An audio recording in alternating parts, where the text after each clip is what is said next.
Dear students, आज हम लोग क्लास 9th का दूसरा चैप्टर काबुली वाला, जो कि रविन्द्रनाथ टैगोर द्वारा लिखित है, उसको हम लोग पढ़ेंगे आज।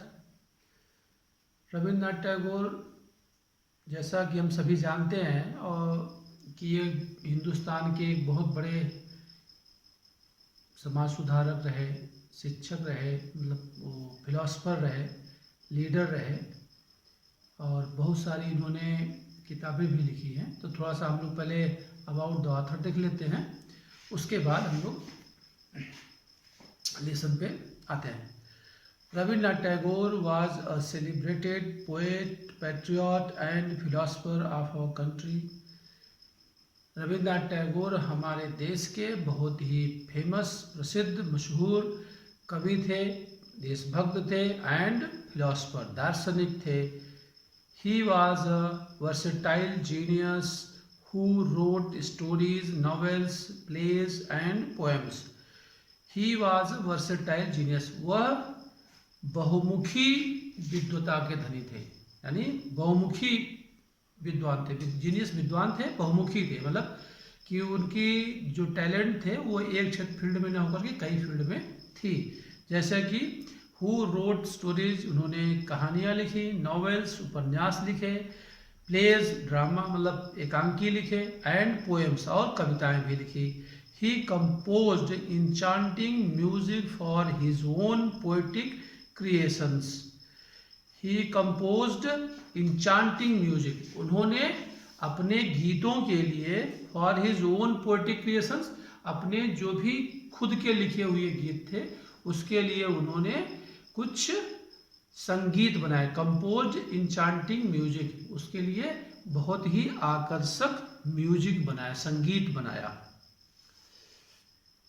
ही was a great painter and educationist of our country. He was a great painter, वह एक महान चित्रकार भी थे। एजुकेशनिस्ट मतलब शिक्षाविद थे। ऑफ आवर कंट्री, हमारे देश के बहुत महान चित्रकार और शिक्षाविद भी थे। In 1901 he founded a school of fine arts at Shantiniketan. 1901 ईस्वी में उन्होंने ही फाउंडेड अ स्कूल, उन्होंने एक स्कूल की स्थापना की फाइन आर्ट्स, ललित कलाओं के लिए, एट शांति निकेतन में। उन्होंने शांति निकेतन में एक ललित कलाओं के लिए स्कूल की स्थापना की सन 1901 में, विच grew into Visva Bharati university with world wide interest and great deals in which men of different civilizations and traditions may learn to live together.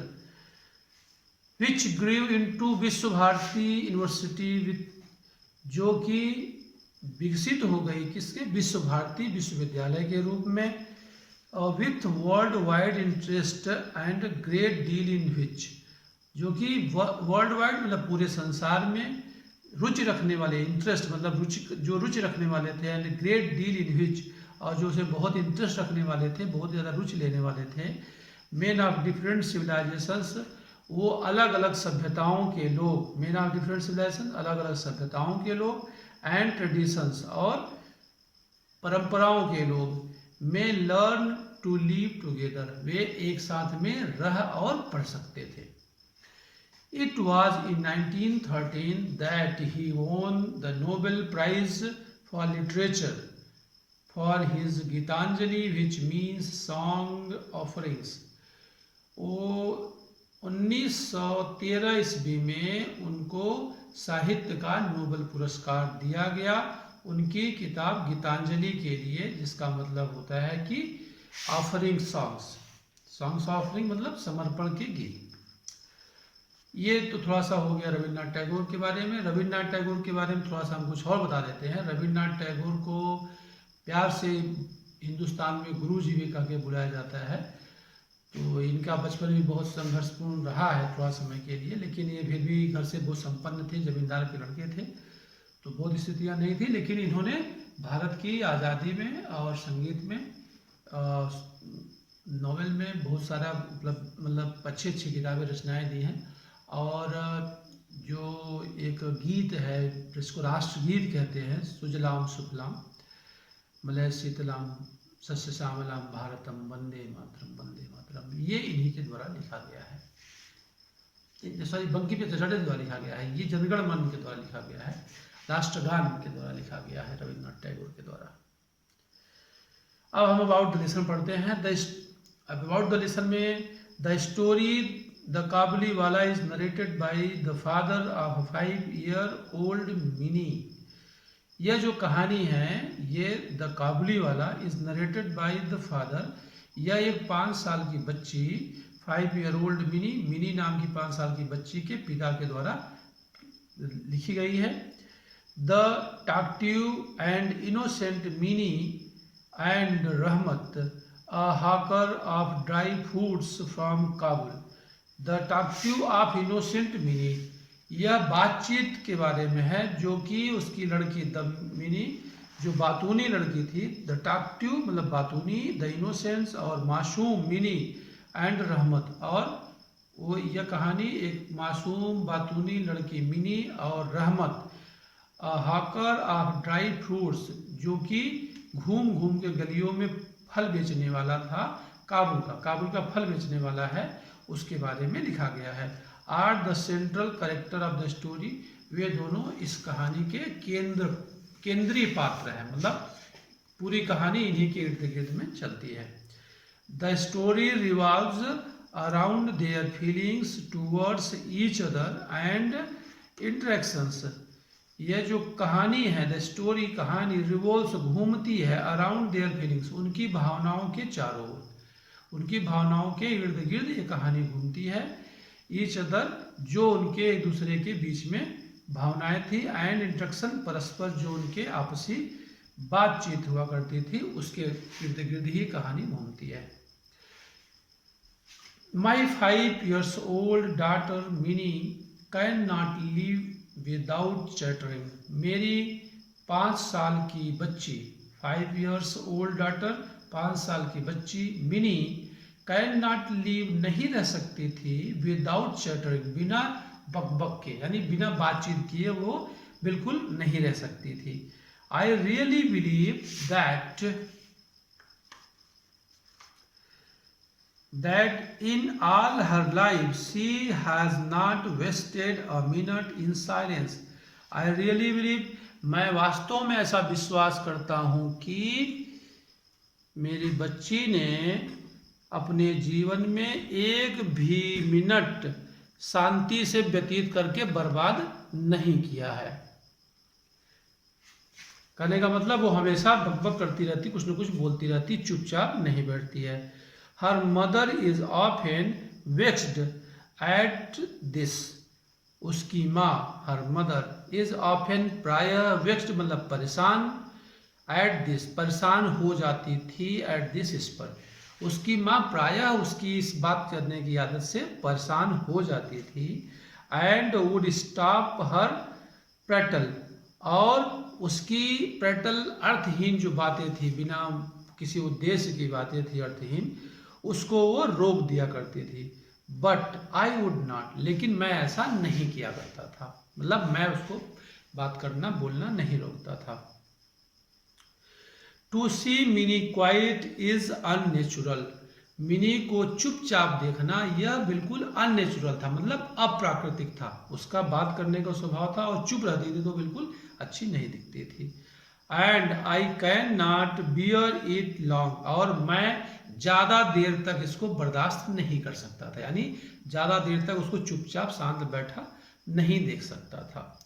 So my own talk with her is always lively, so अतः my own talk मेरे खुद की बातचीत, with her उसके साथ में, is always lively सदैव सजीव होती थी।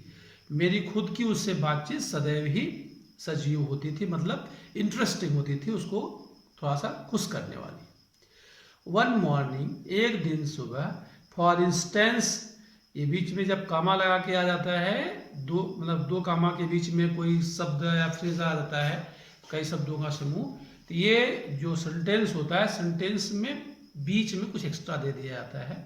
तो अगर आपको अर्थ निकालने में दिक्कत होती है तो इसको अलग से पढ़ेंगे तो आपको आसानी होगी। जैसे one morning when I was in the midst of the 17th chapter of my new novel. अब हमने इसको छोड़ दिया फॉर इंस्टेंस, अब इसको पढ़ोगे तो आपको एक सेंटेंस मालूम पड़ेगा तो अर्थ निकालने में थोड़ा सा समझ में आएगा। जैसे फॉर इंस्टेंस पहले पढ़ लेते हैं। फॉर इंस्टेंस मतलब उदाहरण के रूप में, जैसे one morning when I was in the midst. One morning एक दिन सुबह, व्हेन जब, I was in the midst of 17th chapter, मैं जब, मिडेस्ट मतलब बीच में था, 17th चैप्टर 17वें अध्याय के एकदम बीचों बीच था, ऑफ माई न्यू नॉवेल, अपने नॉवेल, नई नॉवेल, उपन्यास, अपने नए उपन्यास के 17वें अध्याय के एकदम बीच में था। My little Mini stole into the room, मेरी छोटी मिनी वो कमरे में प्रवेश करती है। And putting her hand into mine, और अपना हाथ मेरे ऊपर रखती है। सेट, और कहती है, father Ramdayal the door keeper, यहाँ पे द डूर कीपर है वो रामदयाल के लिए आया हुआ है, कामा का अलग किया गया है, मतलब एक ही आदमी के लिए दो शब्द आया है। Ramdayal the door keeper calls a crow, वो कहती है कि फादर, पिताजी, रामदयाल जो डूर कीपर है यानी द्वारपाल है, वो द्वारपाल रामदयाल वो क्रो को करो बुलाता है। क्रो में कौवे को, क्रो को क्रो बुलाता है, क्रो बुलाता है। He doesn't know anything does he, वो कुछ भी नहीं जानता है।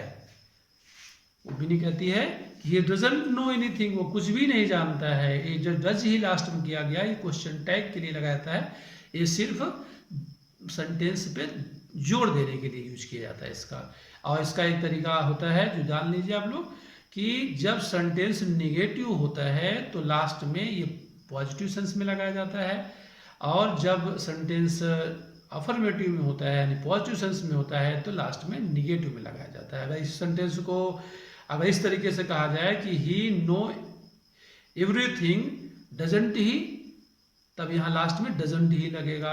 और जब इसको निगेटिव में लिखा गया कि ही डजंट नो एनीथिंग, तब इसके लास्ट में पॉजिटिव में लगाया जाएगा कि डज ही, वह कुछ भी नहीं जानता है। Before I could explain to her the differences of language in this world, before I could explain, before I could explain, मैं कुछ समझा पाता उसके पहले, यानी आई कुड एक्सप्लेन, मैं कुछ समझा पाता उसके पहले ही, बिफोर उसके पहले ही, टू हर मतलब उसको, मैं उसको कुछ समझा पाता उसके पहले ही, द डिफरेंस ऑफ लैंग्वेजेस, जो भाषाओं की भिन्नता है, विभिन्नता, भाषाओं की विभिन्नता है, इन दिस वर्ल्ड, संसार में, यानी जो भी संसार में भाषाओं की विभिन्नता है मैं उसको समझा पाता उसके पहले ही। She was embarked on the full tide of another subject, वह शी वॉज इम्बार्क्ड ऑन, वह प्रारंभ कर दी यानी शुरू कर दिया उसने क्या, ऑफ द फुल टाइड मतलब पूरे वेग के साथ में, ऑफ एन अदर सब्जेक्ट, दूसरे विषय के बारे में, यानी वह जैसे मैं कुछ समझा पाता भाषाओं की विभिन्नता के बारे में उसके पहले ही she was embarked on the full tide of another subject, वो पूरे वेग के साथ में दूसरे विषय में बात करने लगी। What do you think father, पिताजी आप क्या सोचते हैं। Bhola says there is an elephant in the clouds, Bhola कहता है, सेज कहता है, देयर इज एन एलिफेंट कि एक हाथी है, इन द क्लाउड्स बादलों के बीच, यानी बादलों के बीच एक हाथी है, और blowing water out of his trunk, और वह अपने सूंड से पानी का फवारा फेंकता है। जो बारिश होती है उसके लिए भोला कहता है कि बादलों के बीच में हाथी है और अपनी सूंड से वो पानी फेंकता है। And that is why it rains, और इसी की वजह से, दैट इज वाई, इसी की वजह से इट रेन्स, बारिश होती है। एंड देन तभी darting of a new while I sat still making ready some reply to this last saying, and then और तभी darting of a new, उसकी नजरें नए किसी विषय को ढूंढने लगती हैं। While I sat still making ready, जबकि I sat still making ready, मैं बैठा तैयारी कर रहा था, शांति से बैठे हुआ, मेकिंग रेडी सम रिप्लाई, कुछ उत्तर ढूंढ रहा था, टू दिस लास्ट सेइंग, उसकी आखिरी बात पे, उसकी आखिरी बात के लिए मैं शांति से बैठा कुछ उत्तर सोच रहा था। तभी उसने क्या किया, father what relation is mother to you, पिताजी माता के साथ में आपका क्या रिश्ता है, यानी माँ के साथ में, मम्मी के साथ में आपका रिश्ता क्या है। My dear little sister in law, मेरी प्यारी sister in law, I murmured involuntarily to myself, मैं अनायास ही अपने आप में बड़बड़ाने लगा, यानी आई मर्मर्ड मतलब अपने मन में कहने लगा, इनवॉल्यूंटरली मतलब अनायास ही, टू माई सेल्फ यानी अपने आप से, स्वयं मैं अपने आप से ही कहने लगा कि my dear little sister in law, मेरी प्यारी sister in law, but with a grave face contrive to answer, but with a grave face, लेकिन गंभीर चेहरे की मुद्रा के साथ में, ग्रेव फेस मतलब गंभीर चेहरे के भाव से, कंट्रीव टू आंसर, उपाय निकाला टू आंसर, यानी बहुत गंभीर भाव से उसको उत्तर देने का कोई उपाय निकाला।